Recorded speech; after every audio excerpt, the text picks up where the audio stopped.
Welcome to McDougall. On today's show, how to fight PMS with our guest, Holly Anderson. Hello, I'm Wayne Judd. And now, not your meat and potatoes kind of guy, Dr. John. Really good to see you again, John. Let's see, you're a family man. You have some kids? That's right. I sure do. I've got children too, and one of the things that has been brought out in the last, I would say 4 or 5 decades, is the fact that the onset of maturity of our children has changed. Yeah, that's true. And the kids are getting to become adults younger and younger. And scientists have figured out why that's happened. I would say one of the biggest stimuluses for this understanding came from watching the little girl in Japan mature. What they found is at the end of World War II, a little girl in Japan started her first menstrual period when she was around, about 15 years old. And prior to that, it was even later in life, maybe around 17 years old. Around 15 years old, she started her first menstrual period, and then by 1960, she was starting her menstrual period at around 14. By 1970, around 12 or 13 years of age. But this is going somewhere, isn't it, John? Yes. Oh, okay. This has happened in every society. Our children have matured younger in life. Right. And you would wonder why. Why is this happening in every society? And what we find is the common denominator here, Wayne, is the change in diet that takes place in these societies. The Japanese people changed their diet after World War II. In China today, the little girl matures at around 17 years of age, whereas the little Chinese girls that live in the United States, they mature at around 12. But that's amazing. How could diet possibly make a difference in how this again people has mature? been worked out pretty well. But before I tell you how it happens, first I want you to think about one of the implications that really troubles me. And that is that in our society we have chaos. We have all kinds of problems in our high schools and junior highs. Right. And I think one of the reasons is we take little kids and we give them sexual desires, reproductive functions, and capabilities 4 years before nature intended, 4 years before they're mentally prepared to handle this. As a consequence, we have chaos. The second issue is we also have more disease related to this early onset of maturity. For example, scientists have discovered, they've known for years, that the longer the reproductive life of a woman, the more chance of getting breast cancer and uterine cancer. So what do? Quit feeding our kids? No, what we do is we quit feeding them this very rich diet that we're giving them. This rich diet makes them mature younger. Good luck, John. Well, I know it's hard, but something has to be done to improve the health not only of our children or our adults. And so when people understand this, action can be taken. There are a couple of ways that we know that this happens, this earlier onset of maturity. One is that when you eat the rich American diet, you make bile acids in your liver that go into your intestinal tract, and these bile acids are turned into reproductive-like hormones by bacteria that grow under the influence of this rich Western diet full of meat and dairy products and lacking in fiber. The other thing that happens is a woman recirculates her own hormones when you eat the rich Western diet. Now, can you explain that? That really sounds... In detail, I'll explain it to you. Okay. What happens is women make estrogens, for example, in their ovaries and their adrenal glands and some in their fatty tissues. And these estrogens, they circulate one time through a woman's body. They affect her breasts, her uterus, her skin, and then they go to the liver where they're attached to another substance. It's called conjugation. And they're attached so that when the estrogen is excreted through the liver into the bile and into the bowel, that it leaves the body. Okay. But when you eat the rich Western diet, you grow bacteria in your intestinal tract that cleave this conjugation, break it apart, so the estrogen is now reabsorbed back through the body for another passage. And as a result of these two mechanisms, and probably many more, what happens is we have this exaggerated stimulation of a woman's body by estrogen earlier in life, so she matures earlier. At 12 years old, she starts her first period instead of 15, 16, 17 when she should. Plus, at the other end of life, she also extends her reproductive life. In other words, menopause takes place at 52 instead of, say, 46 or 48. This is amazing. Well, the consequences are serious, too, not just the social implications I told you about, but also to this prolonged stimulation of hormones throughout life, exaggerated on both ends, plus higher. It's 50% higher stimulation during a woman's reproductive life. This overstimulates her organs, like her breasts, her uterus, and as a result, she gets tender breasts. We call that fibrocystic breast disease. It promotes breast cancer in women. It promotes uterine cancer in women. It causes them to have heavy menstrual periods and abnormal uterine bleeding. Abnormal uterine bleeding, they'll have a hysterectomy for often. Causes, as I mentioned, uterine cancer and also fibroids of the uterus. So the disease implications are tremendous, and I just don't want to pick on women for this, Wayne. I also want you to know the same exaggeration of hormones takes place in men. So what shall we do, John? Well, I think along with solving heart disease and obesity and breast and colon cancer this country is trying to do with a better diet, we're going to end up solving some of our social problems and other female problems by getting the diet straightened around, back to what it used to be, lots of starches, vegetables, and fruits. And I think that's a good thing for us to think about considering our next guest. Our next guest, Holly Anderson, is going to talk to us about one of these very important female problems, PMS, and we'll be back in just a moment.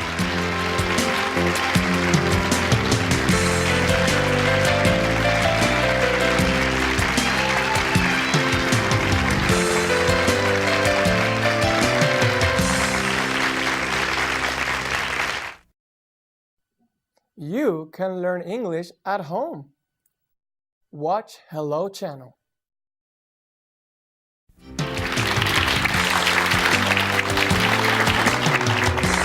And welcome back. With us is Holly Anderson. She is the founder and director of the PMS Treatment Clinic in Arcadia, California. Did you get involved in PMS because of a personal thing? Did you used to suffer from it? Yes, it stemmed out of my own disorder, which I had ever since I got my first period. I got it genetically, and that's one of the ways that women get PMS, through heredity. If a mother has it, the girls usually will end up having it as well. And it gets worse as a woman gets older, and when a woman turns 32, her progesterone level starts to decline, and that's why we see so many women suffering with PMS when they're in their mid-30s. And years ago, it was called mid-30s syndrome. Doctors were getting all these complaints in their offices, and it wasn't menopause, and they didn't know what else to call it, so they called it mid-30s syndrome.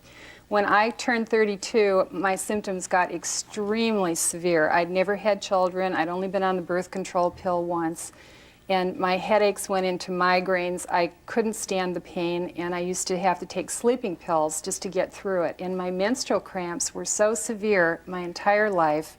I had to miss school once a month. I missed exams in college. And I had my own business when I was in my 30s, and I had to end up just leaving the business as soon as I got my period. That was it. Go home, knock myself out with sleeping pills, and try to get through it. And I thought, I cannot live like this.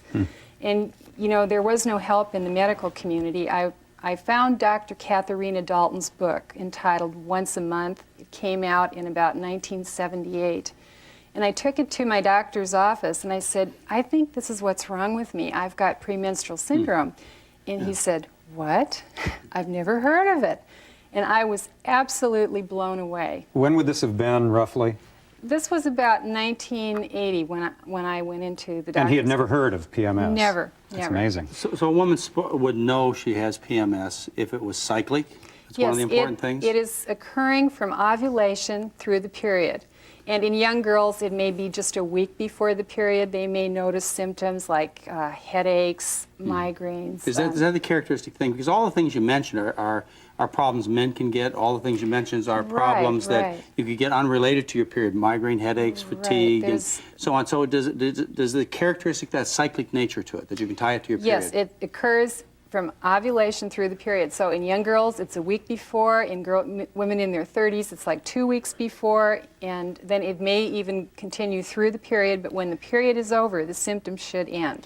Now, 2 weeks before means that you go for 2 weeks with these symptoms before the period. That's why it's called premenstrual. And that's really 2 weeks is a long time when you're doing that That's right. monthly. And a lot of women are suffering a total of 3 weeks out of the month, and it's physical and emotional. That's so incredible. It can be a lot of depression, crying for no reason, being out of control, saying things they don't mean.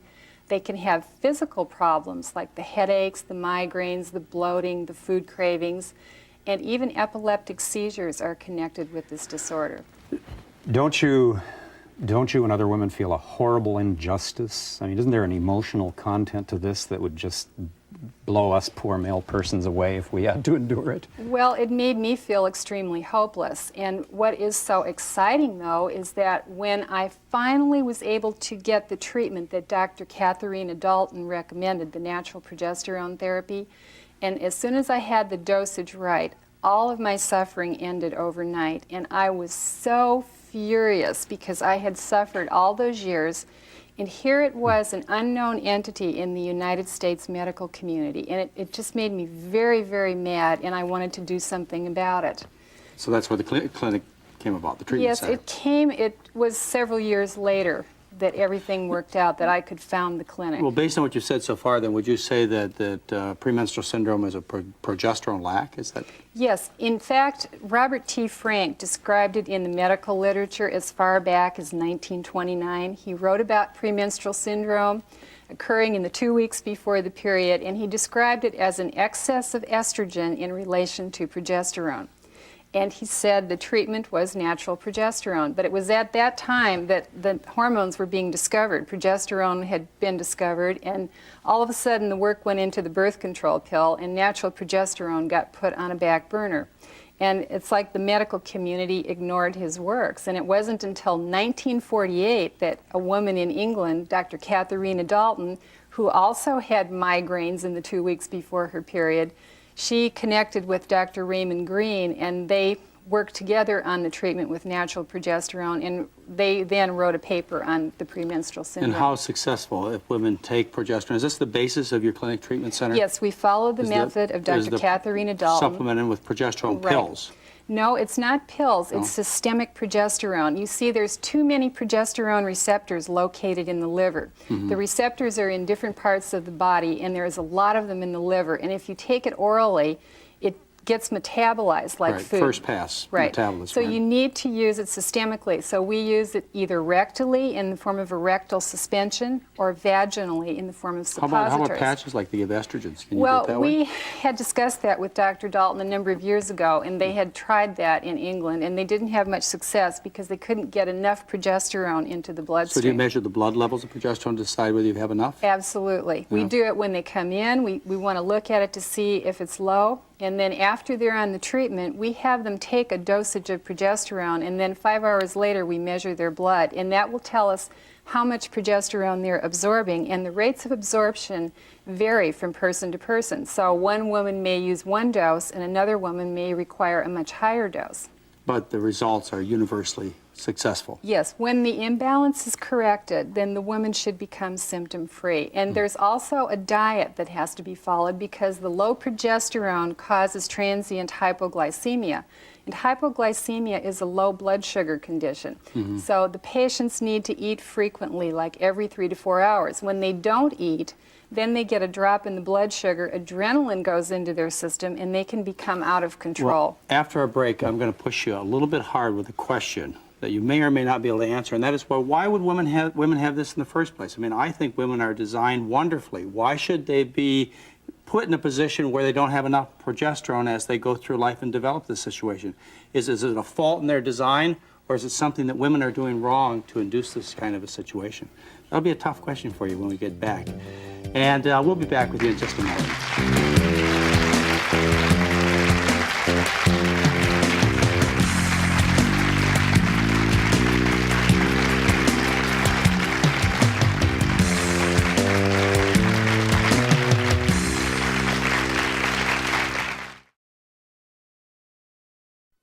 Learning a new language can be difficult and discouraging, but it doesn't have to be. Hello, I'm Karen, introducing Hello Channel, the revolutionary new channel designed especially to teach English. If you can speak English, the future is open for you, since speaking English means greater opportunity and higher paying jobs. By watching Hello Channel, you are immersed in this valuable language. You'll hear the words being spoken. You'll see the speakers' mouths when they say the words. You'll read what's being spoken in large, clear subtitles. And you'll speak out loud, practicing what you have just learned. There is no better or faster way to learn a language than total immersion. Hello Channel does exactly that. There's programming on every level so you can watch the shows that are just perfect for you. Whether you've spoken a little English, a great deal of English, or none at all, the Hello Channel has something for everyone. Join us for a convenient, affordable, and fun way to shape your future. There's so much in store for you if you'll just say hello. And welcome back. With me, Holly Anderson. She's from the PMS Treatment Clinic in Arcadia, California. And if you'll get your pencils ready, I'll give you a phone number so that you can contact Holly's clinic and get some help yourself. While you're doing that, let me point out that our studio audience gave the best round of applause we've had in a very long time. And we had some cheering from the women in our studio audience. They understand this? Pleased with that. Some of these folks have been there, Holly, so we're glad you're with us today. How bad does it get? I mean, emotionally, how bad? We've heard about, read about sensational stories. Right. In really severe cases, we have seen murder. And there were 2 cases in England where 2 women in 2 different cities each were acquitted of murder based on the PMS defense. And one woman had killed her boyfriend. She had run him into a lamppost with her car. And the other woman had killed a coworker in a bar. And what happens is both of the women were right before their periods, and they had gone 8 hours without food. That's where the hypoglycemia came into play. And they had a lot of adrenaline in their system, and they were extremely out of control. And it was not premeditated in any sense. It was spontaneous. It was something that they just did. But doesn't that open the floodgates for other women to commit murder? You know, I mean, somebody's got to be thinking that. What he's really saying is doesn't it give women an excuse? Isn't that what you're trying to say? I'm perhaps responding as a male. This frightens me a bit, I must confess. well, it's very important that your wife be treated. That's all I can say to you. I see. All right. Well, we'll take note of that. We've had more extreme cases, too, that I could talk about. I mean, women have tried to knife their husbands. We've had women talk about taking their car on the freeway at 90 miles an hour and running it off the road or running into somebody. Well, I'll say this much. We have, in discussions, my wife and I have discussed this very issue, as I suppose many couples have. And our bottom line is that we wish 30 years ago we had understood some of these things better. We consider ourselves very happily married, but I tell you, there were times when we weren't, too. Well, it's very hard for men because if they don't understand this, they don't know what they're dealing with. But they will come to figure out that at least a week before the woman's period, something's going on. And many men will chart their wives and they'll say, you're getting this a week before your period. This must be connected with your menstrual cycle. And just knowing about it is important, even if you don't get the treatment, right? Even if you don't take the progesterone, just knowing. Right. If they could follow the diet where they eat every 3 to 4 hours, they could improve their symptoms by 30%. If they can get if they can get the treatment, they can be symptom-free. It is true that once we understand as men what's going on, we're willing to work, I think, with the circumstance in more creative ways. Right. Natural progesterone is now proven to promote bone formation, and it's being used in menopause to protect women from getting cancer. And we've seen that it's also related to depression in women. There's a lot of depression in women that is related to low progesterone. We see it in the menopause, we see it with PMS, we see it with postpartum depression, and we see it with post-hysterectomy syndrome. Can I interject something here? You're saying progesterone, natural progesterone. You're not talking about progestins like Provera. No.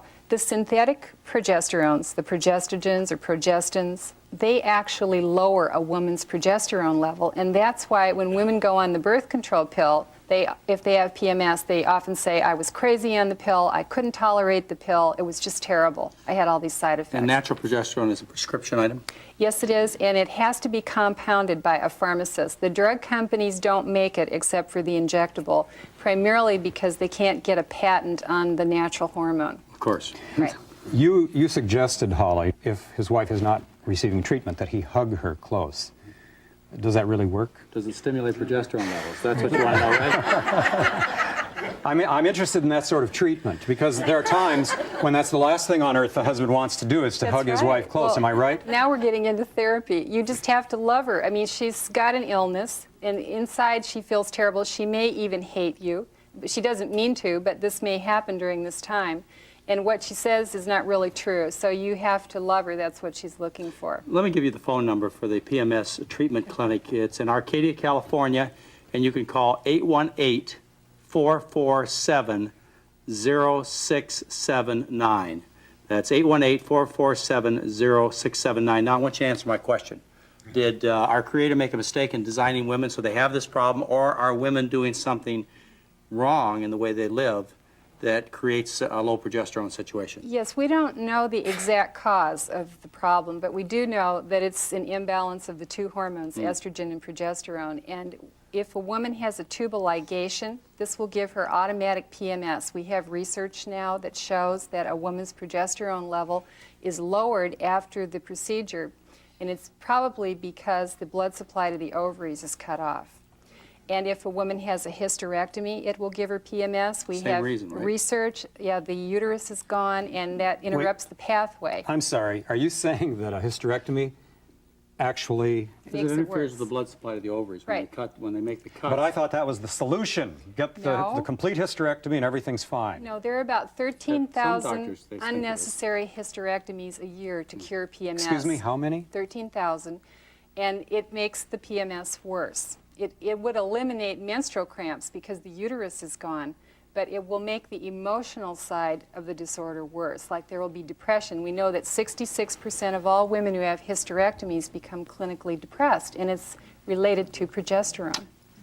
So a lot of the old methods and a lot of the old understandings we had are incorrect. And this is true. You know, PMS is relatively new in the United States. In fact, it's not even being taught in medical school yet. the proof of the situation is that when you apply progesterone therapy, women feel better, dramatically better, and that's why you're convinced. That's yes. right. And we'll be back. Stay tuned.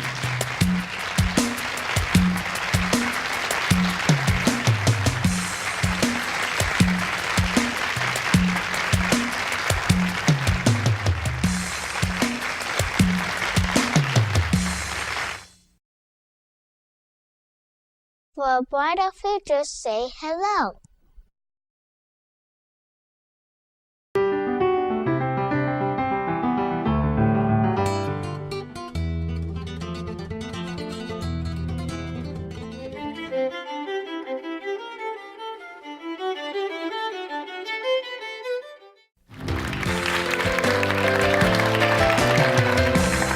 And welcome back with me, Holly Anderson. This is the woman who founded and now directs the PMS Treatment Clinic, Arcadia, California. You got that pencil ready? Here's the phone number again, 818-447-0679 if you need further information. You heard my introduction about the influence of diet on female hormones. Can you tie that at all in with the PMS? Because, you know, I have to believe that our Creator did a good job with women and that it's got to be something that we're doing Yes, it's not things correctly. we're doing to ourselves. So Yeah. if you're eating wrong and you're creating too much estrogen, then you're going to have a condition of PMS. That rich American diet does it and sets things out of balance. But taking progesterone pills may be a more direct way for many women who aren't able to change their diet, or even if they change their diet, it doesn't seem to make the difference. But don't you have to take the right kind of progesterone? Right, it has to be natural progesterone, not synthetic progesterone. I mean, that's a key point, isn't it, Very in all key. of this? If they call this number, can you direct them to physicians who prescribe natural progesterones? I wish I could. You know, it's impossible to say. They have to go to their own doctor. Right. And they have to say, I want natural progesterone cream, not accept something like Provera, the progestins. Right, do not accept Provera or the birth Right. control pill. And women have to say no to their doctors when they say tubal ligation, you say too? That's right. And hysterectomy? That's right. And Holly Anderson, I want to tell you, this is a great subject. You're a great guest, and it's really important. It's important particularly that us men understand this much That's better. right. And women know how to get some help, take control of situations. I want to thank you very much for being Thank you with so us. much. And please join us next time. Bye-bye.